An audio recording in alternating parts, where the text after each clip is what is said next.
Everyone welcome back to my channel পৌশালীর রান্নাঘর। আমি আজকে তোমাদের সাথে শেয়ার করব একটা ইউনিক জিনিস, সেটা হলো ওল চিকেন। ওল চিকেন কিভাবে করছি দেখো। ওলগুলোকে আমি একটুখানি ছোট ছোট করে গোট গোট করে কেটে ভাপ দিয়ে রেখেছি। এবার দেখো, রসুন, আদা, টমেটো একটু গ্রেটারে গ্রেট করে রেখেছি, পেঁয়াজ কুচিয়ে রেখেছি। আর চিকেন দেখো, আমার খুব বেশি না, কিছু মনে করো না, ঘরে আমার অল্প চিকেন ছিল, মেয়ের জন্যে করবো বলে আমি ওই জন্য বের করেছি চিকেনটা। ওই রেসিপিটাই তোমাদের সাথে শেয়ার করছি আজকে। এই দেখো, চিকেন ছোট ছোট টুকরো করেই কাটা রয়েছে, চিকেনটা নুন হলুদ মাখানো রয়েছে। এবার আমি কড়াইটা গ্যাসে বসিয়ে দিয়েছি, কড়াই আমার অলরেডি গরম হয়ে গেছে। এবার কড়াইতে আমি সাদা তেল দিয়ে দিলাম। এবার আমি সাদা তেল দেওয়ার পরে তেলটা আমার গরম হলে আমি ওলগুলোকে একটু ভেজে নেব। ওলগুলোকে ভাপ দিয়ে রেখেছি, ভাপ দিয়ে রাখলে পরে যে কোনো জিনিস একটু যদি তুমি ভাপ দিয়ে রাখো গরম জলে ফুটিয়ে, তাহলে সেই রান্নাটা খাওয়ার পরে দেখবে খুব সুন্দর টেস্ট আসে একটা। এবার আমি ওলগুলো তেলের ওপর দিয়ে দিচ্ছি। ওলগুলো আমি লাল লাল করে একটু ভেজে নেব। দেখো বন্ধুরা, আমার ওলগুলো লাল লাল করে ভাজা হয়ে গেছে, দেখেছো? লাল লাল হয়ে গেছে, ওলগুলো ভাজা হয়ে গেছে। এবার আমি এগুলোকে তুলে নেব, তারপরে আমি পেঁয়াজ কুচি দিচ্ছি। এবার দেখো, ওলগুলো আমি তুলে রেখেছি, ভাজা হয়ে গেছে। এবার আমি কড়াইতে পেঁয়াজ কুচি দিয়ে দিচ্ছি। এই যে পেঁয়াজ কুচিগুলো দিয়ে দিলাম। এবার পেঁয়াজ কুচিগুলোকে আমি লাল লাল করে একটু ভেজে নেব, একটু লাল লাল করে ভেজে নেব, তারপরে পরবর্তী স্টেপে ফিরে আসছি। এবার দেখো, পেঁয়াজগুলো আমার ভাজা হয়ে গেছে। এবার আমি টমেটো, রসুন, আদা যেগুলো পেস্ট করে রেখেছিলাম সেগুলো আমি দিয়ে দিচ্ছি। সেগুলো দিয়ে আবার একটুখানি পেঁয়াজটাকে কষিয়ে নেব। যতক্ষণ একটু কাঁচা গন্ধ থাকবে ততক্ষণ, কাঁচা গন্ধটা না যাওয়া অবধি একটু ভেজে নিচ্ছি মশলাটাকে। এই যে একটুখানি নেড়ে নিলাম। এবার আমি কি করব, চিকেনটা তোমার করে রেখেছিলাম, ম্যারিনেট করে রেখেছিলাম, সেটা আমি দিয়ে দিলাম।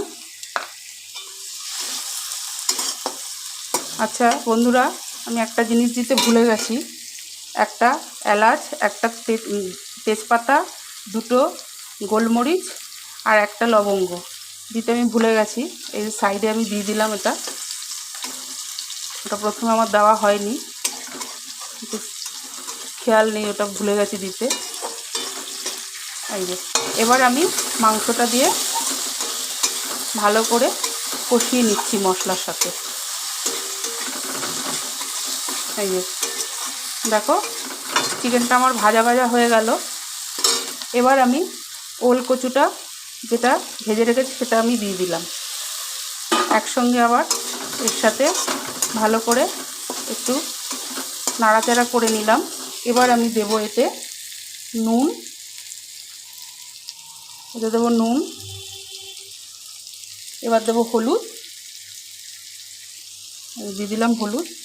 এবার দেবো একটু মিষ্টি। এইবার ভালো করে কষাবো, মশলার সাথে ভালো করে কষিয়ে নেব। এবার আমি দেবো হচ্ছে জিরের গুঁড়ো। এই দেখো, জিরের গুঁড়ো আমি দিয়ে দিয়েছি। এবার এর সাথে ভালো করে কষিয়ে নেব। আর একটুখানি আমি জল দিয়ে দিচ্ছি, কেন মশলাটা নাহলে পুড়ে যাবে। সামান্য একটু জল দিয়ে ভালো করে মাংস আর ওল কচুটাকে কষিয়ে দিচ্ছি। এই দেখো, এবার সামান্য একটু জল দিয়ে ভালো করে কষিয়ে নিচ্ছি। খানিকক্ষণ কষিয়ে নেওয়ার পরে তারপরে আমি এটাতে জল দেবো। যখন দেখবো মশলাটার গা দিয়ে তেল ছেড়ে এসছে তখন আমি জল দিয়ে দেবো। আর একটু কষিয়ে নিই। এবার দেখো বন্ধুরা, মশলার গা দিয়ে তেল ছেড়ে এসছে। এই দেখো, গা দিয়ে তেল ছেড়ে এসছে। এবার আমি জল দিয়ে দিচ্ছি একটু। তার আগে কাঁচা লঙ্কা বাটা দিয়ে নিই সামান্য একটু। এই যে সামান্য একটু কাঁচা লঙ্কা বাটা দিয়ে আবার একটুখানি নাড়াচাড়া করে নিয়ে তারপরে আমি জল ঢেলে দেবো। এই যে দেখো, এবার আমি জল ঢেলে দিলাম, একটু বেশি করে দিলাম, মাংসটা আবার সেদ্ধ হবে। এই জল দিয়ে দিলাম। এবার আমি কড়াইটাকে ঢাকা দিয়ে দেবো।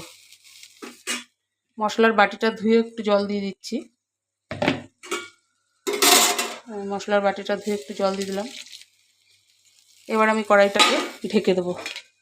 ঢাকা দিয়ে দিলাম, ফুটতে দিই 5-10 মিনিট, তারপরে ঢাকাটা নামাবো। এ দেখো বন্ধুরা, ঝোলটা আমার ফুটে উঠেছে, আর একটু ঝোলটা শুকাবে। এই যে ওলগুলো আমার সেদ্ধ হয়ে এসছে, এ দেখো ওলগুলো আমার সেদ্ধ হয়ে এসছে।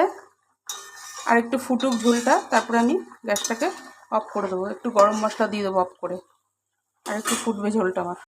এবার দেখো বন্ধুরা, আমার ঝোলটা হয়ে গেছে। এবার আমি গ্যাসটাকে অফ করে দিলাম। সামান্য একটু গরম মশলা দিয়ে দিচ্ছি এর মধ্যে, দিয়ে দিলাম গরম মশলা। ভিডিওটা তোমরা কে কোথা থেকে দেখছো একটু কমেন্ট করো। আর নতুন বন্ধুদের অনুরোধ রইল লাইক, কমেন্ট, শেয়ার আর চ্যানেলটিকে সাবস্ক্রাইব করার জন্য। অবশ্যই তোমরা চ্যানেলটিকে সাবস্ক্রাইব করো আর বেল আইকনটিকে প্রেস করে দিও। আজ এই পর্যন্ত, কাল আবার নতুন কোনো ভিডিওর সাথে দেখা হবে। টাটা।